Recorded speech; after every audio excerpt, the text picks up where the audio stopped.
घड़ी में रात के ठीक 12 बजे थे और विशाल की कार सड़क के बीचों बीच बंद हो गई।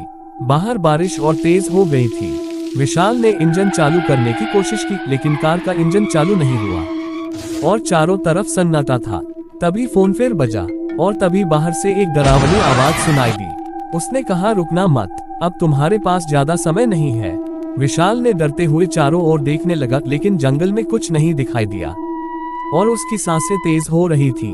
उसने हिम्मत जुटाई और कार से बाहर निकला। बारिश के बीच वह सड़क के किनारे एक छतरी ढूंढने की कोशिश कर रहा था। तभी उसे पेड़ों के पीछे एक हल्की रोशनी दिखी। विशाल उस रोशनी की ओर बढ़ा। वहां एक पुराना टूटा फूटा घर था, जिसकी खिड़कियों से टिमटिमाती रोशनी बाहर आ रही थी। उसने दरवाजा खटखटाया, लेकिन कोई जवाब नहीं मिला। जब उसने अंदर झांका तो कमरे में एक दीवार पर एक पुरानी घड़ी टंगी थी, जो उल्टी दिशा में चल रही थी। कमरे के बीचों बीच एक टेबल थी, जिस पर एक नोट रखा था। उसमें लिखा था, तुम्हारे पास सिर्फ 3 घंटे हैं। अगर तुमने सही रास्ता नहीं चुना तो ये रात तुम्हारी जिंदगी का आखिरी रास्ता होगा। तभी घर में किसी के कदमों की आवाज सुनाई पड़ी। विशाल घबरा कर मुड़ा, लेकिन वहां कोई नहीं दिखाई दिया। विशाल ने उस नोट को पढ़ा और देखा कि उसमें एक नक्शा बना हुआ था। नक्शे में 3 रास्ते थे। पहला रास्ता जंगल की गहराई में जाता था, दूसरा एक झील की ओर और तीसरा एक अंधेरी गुफा की तरफ जाता था। तभी फोन फिर से बजा। इस बार आवाज हंसने की आ रही थी और बोल रहा था कि गलत रास्ता चुनोगे तो अंजाम खुद देखोगे। यह आवाज सुनकर वह डर गया और गुफा की ओर जाने का फैसला किया।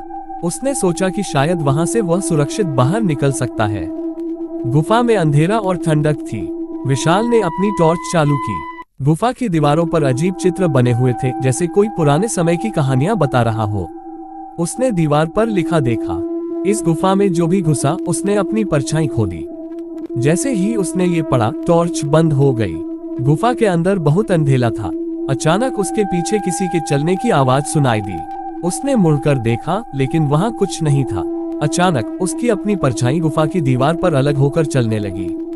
परछाई उसे देख मुस्कुराई और धीमी आवाज में बोली, तुम्हें सही जवाब मिल गया, लेकिन अब ये गुफा तुम्हें नहीं छोड़ेगा।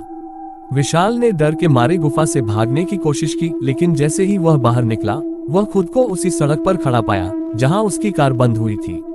घड़ी अब रात के 1 बजा रही थी। फोन फिर बजा। इस बार आवाज गंभीर थी। उसने कहा कि तुम सच के करीब पहुंच गए थे, लेकिन तुम्हारी कोशिश नाकाम निकली। तुम अभी तक इसे समझ नहीं पाए। समय खत्म हो रहा है। विशाल ने फिर से कार स्टार्ट करने की कोशिश की और इस बार इंजन चालू हो गया। उसने तुरंत कार को तेज चलाया, लेकिन जैसे जैसे वह आगे बढ़ता गया, उसे महसूस हुआ कि वह बार बार उसी जगह पर लौट रहा है।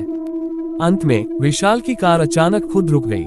सड़क पर दूर एक लालटेन की रोशनी दिखाई दी। वह रोशनी धीरे धीरे उसके पास आने लगी। रोशनी के करीब आते ही विशाल ने देखा कि यह वही बूढ़ा आदमी था जिसे उसने पहले देखा था। बूढ़ा मुस्कुराया और बोला, मैंने कहा था कि रुकना मत, अब तुम इस जगह में फंस गए हो। विशाल कुछ कहने की कोशिश करता है, लेकिन अचानक उसकी आंखों से धुंधला दिखाई देने लगा और वह बेहोश हो जाता है।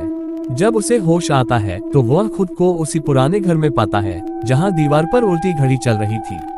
अब वह वहां से कभी बाहर नहीं निकल पाएगा। और पार्ट 2 देखने के लिए कमेंट करें। इसी तरह की वीडियो देखने के लिए चैनल को सब्सक्राइब करें और वीडियो को लाइक शेयर करें।